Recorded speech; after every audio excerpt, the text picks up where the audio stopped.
El artículo 18 de la Constitución nos da derecho a estar informados e informar sin censura, sin reservas y con responsabilidad.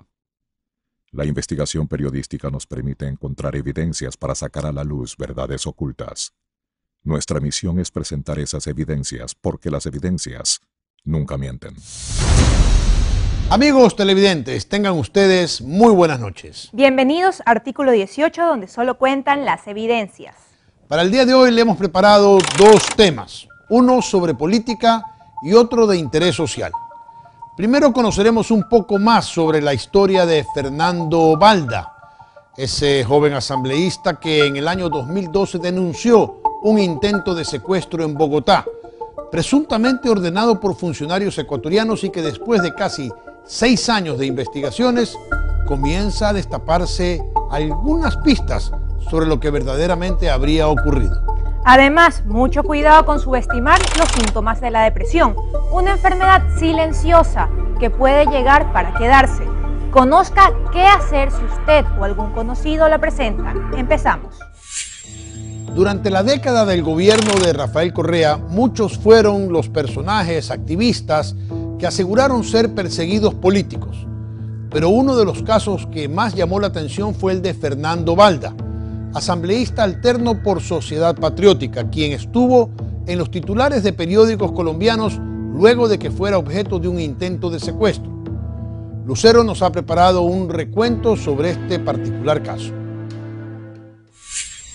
En 2006, con 34 años, el guayaquileño Fernando Marcelo Balda Flores se vinculó al movimiento Alianza País. Era su primer paso en grande en la política, aunque según su hermano, en una nota publicada en 2012 por Diario El Comercio, ya había incursionado en consejos estudiantiles.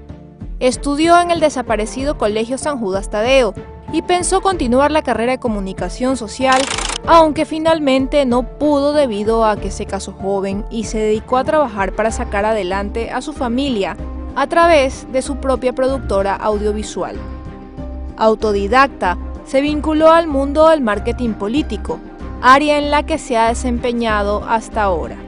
Fue así como participó activamente en la campaña electoral que llevó a Rafael Correa a la presidencia de la República. Sin embargo, 2 años después, es decir, a mediados de 2008, se alejó del movimiento por desacuerdos sobre la conformación de la directiva y porque, según dijo, me retiré del gobierno de Rafael Correa porque descubrí que se habían traicionado los principios que nos habíamos comprometido en defender. Entonces pasó a convertirse en opositor. En 2007 había conocido a Fausto Lupera, entonces parlamentario andino por el partido Sociedad Patriótica, quien finalmente en 2008 lo contrató como asesor en la Asamblea de Montecristi. En julio de 2009, tras la muerte del asambleísta por Chimborazo Julio Logroño, el partido principalizó a Gioconda Saltos en la curul y Balda, quien ya había participado para esas elecciones como asambleísta, fue designado alterno. Desde allí, Balda expuso algunos casos a la opinión pública, lo que le costó 3 demandas penales. Una por denunciar tráfico de influencias en contratos de los seguros del Estado, que posteriormente lo llevó a enfrentar una pena de 2 años por injurias calumniosas no graves, tras ser demandado por el director de la Unidad Técnica de Seguros, Óscar Herrera.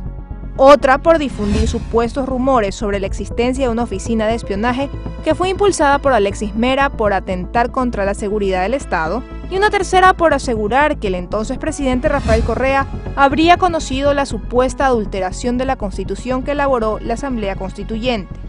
En 2009 se mudó a Bogotá, Colombia, junto a su esposa y sus 4 hijos, y se alojó en el departamento que le prestó su compañero de partido político Fausto Lupera, sin dejar de presentar denuncias a través de un blog personal.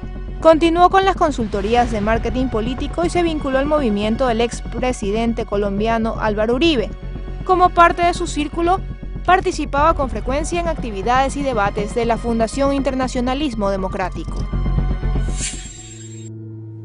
Pero durante su permanencia en Colombia, hubo un hecho que lo puso en los titulares de la prensa colombiana e internacional, luego de que un grupo de taxistas frustrara su plagio tras una cinematográfica acción.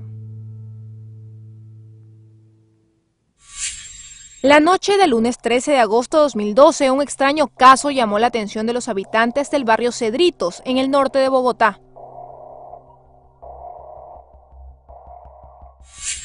Eran las 10:45 de la noche y poco se sabía acerca de los vehículos que se encontraban dentro de este apartado sector, en la calle 201, abajo de la autopista norte.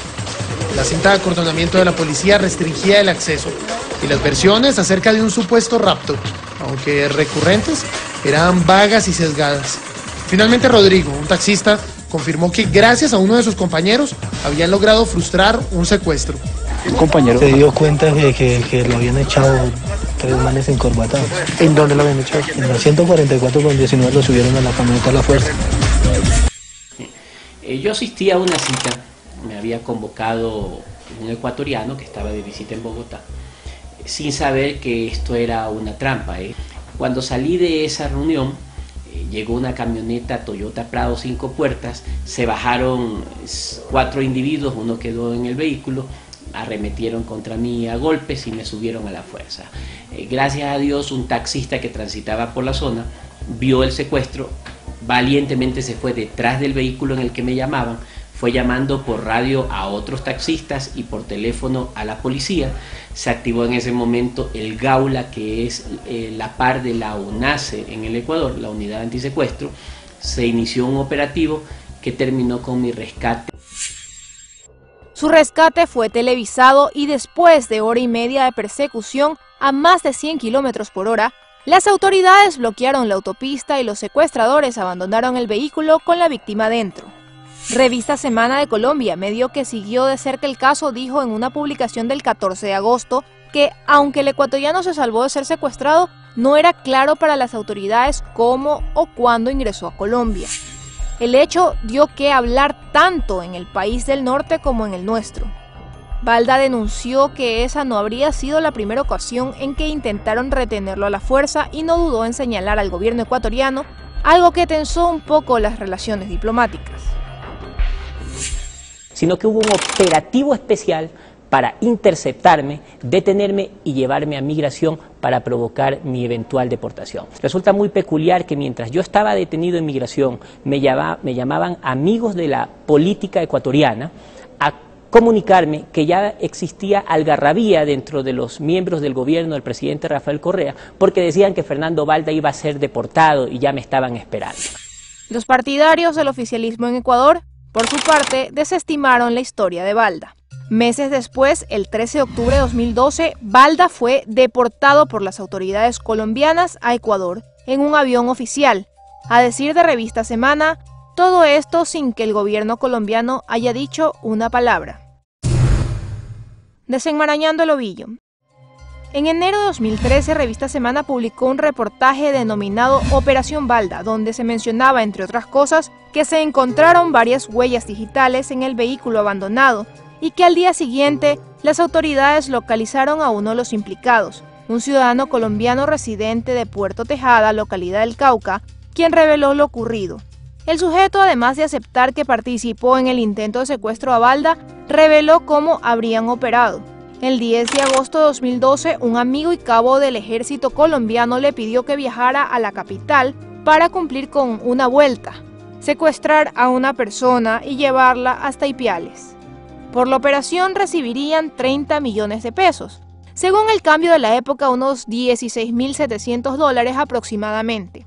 El 11 de agosto de 2012, el sujeto y otro hombre viajaron hasta Palmira para encontrarse con 2 personas más, entre ellas una mujer. Abordaron un avión y partieron rumbo a Bogotá, donde fueron conducidos hasta el Hotel Imperial House. El 12 de agosto compraron celulares y el suboficial del ejército entregó $800 a cada uno como anticipo, antes de partir hacia el barrio de Cedrito, donde ocurrió el secuestro.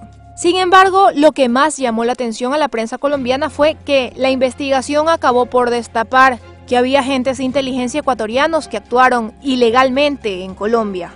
Y es que al rastrear la placa del auto que participó en el secuestro, los investigadores de la Fiscalía colombiana fueron a parar a un patio de alquiler de vehículos donde el carro había sido arrendado el sábado 11 por 6 millones de pesos.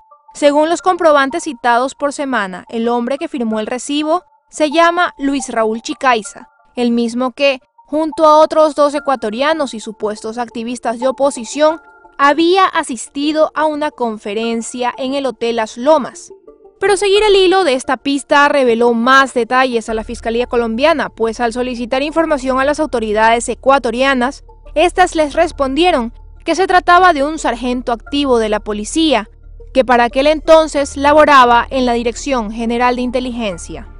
Según un reportaje del noticiero colombiano Más Pacífico de Puerto Tejada, en esa localidad capturaron a los 4 colombianos implicados en el hecho, entre ellos el cabo retirado del ejército Luis Moreno Navia y a Yajaira Valencia, empleada de una peluquería de esa población. Cuando menos pensamos fue que llegaron con las órdenes de captura, donde decían que eran secuestradores que venían con un trabajo con lo que es el gobierno ecuatoriano.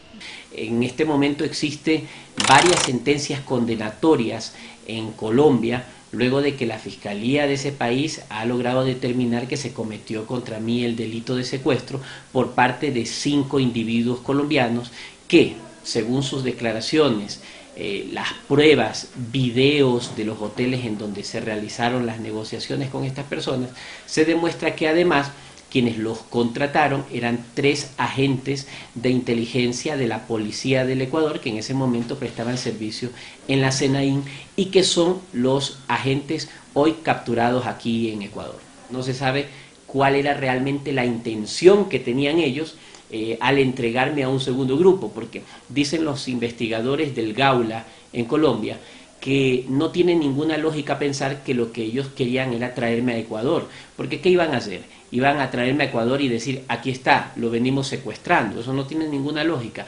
Se presume que lo que quisieron hacer conmigo era una desaparición forzada, es decir, un asesinato y luego desaparecer el cadáver. Llamó la atención que luego de que Balda saliera de la cárcel el 28 de agosto de 2014, tras cumplir 2 años por injuria calumniosa no grave, lo esperara un grupo de la policía para detenerlo nuevamente, esta vez por juicio de alimentos. Sin embargo, el hecho se resolvió luego de que su hija, que en aquella época tenía 22 años, aclarara que había renunciado a ese derecho. La verdad es un dinero que a mí no me hace bien, ni a mí, ni a mi familia, ni a nadie. Desde entonces pasaron 4 años, hasta que la denuncia por presunto secuestro volviera a tomar protagonismo. En enero de 2018, la Fiscalía de nuestro país llamó a Balda para que realice el reconocimiento de la firma y rúbrica sobre la denuncia que interpuso. El caso, después de pasar desapercibido por casi 6 años, volvía a tener movimiento. Al fin parece que hay nuevos funcionarios o que los funcionarios de la Fiscalía han perdido el temor y han decidido reabrir el caso. Hoy me han llamado a hacer un reconocimiento de firma y rúbrica. Se quiere verificar exclusivamente aquí es quiénes estuvieron involucrados, si es que tuvimos o no tuvimos funcionarios del gobierno involucrados, evidentemente el anterior régimen, y hoy día sería dar el primer paso. La Fiscalía colombiana había logrado que una jueza de Bogotá emitiera 3 órdenes de captura contra los presuntos determinadores del secuestro. Así lo dio a conocer a través de un comunicado. Las órdenes judiciales recaen sobre Jessica Falcón Querido, Jorge Armando Espinosa Méndez y Raúl Chicaiza Fuentes, integrantes de la Policía de Ecuador. El material probatorio recopilado por fiscales colombianos indicaría que estas personas habrían ordenado la retención del político y supuestamente contactaron a un grupo criminal en Colombia para que se encargara del acto delincuencial. Ya en marzo, 3 implicados en el presunto secuestro fueron detenidos. Según precisó Diario El Telégrafo, el juez Roberto Cueva dictó la prisión preventiva en contra de 3 agentes policiales presuntamente involucrados. La última de estas 3 capturas se hizo el lunes 19 de marzo. Luego de ser trasladados a la unidad de flagrancia de Pichincha para receptar sus versiones, se realizó la audiencia y la fiscal Jimena Mena formuló cargos a los investigados por supuesto delito de asociación ilícita y secuestro. Entre las personas que fueron llamadas a declarar a la Fiscalía de Ecuador al reabrirse el caso, figura el asambleísta y exministro del Interior José Serrano, quien rindió su versión el 19 de marzo tras no acudir a 2 de los llamados anteriores. Esta indagación previa de una denuncia que ha presentado el ciudadano señor Fernando Balda he dado mi versión de los hechos.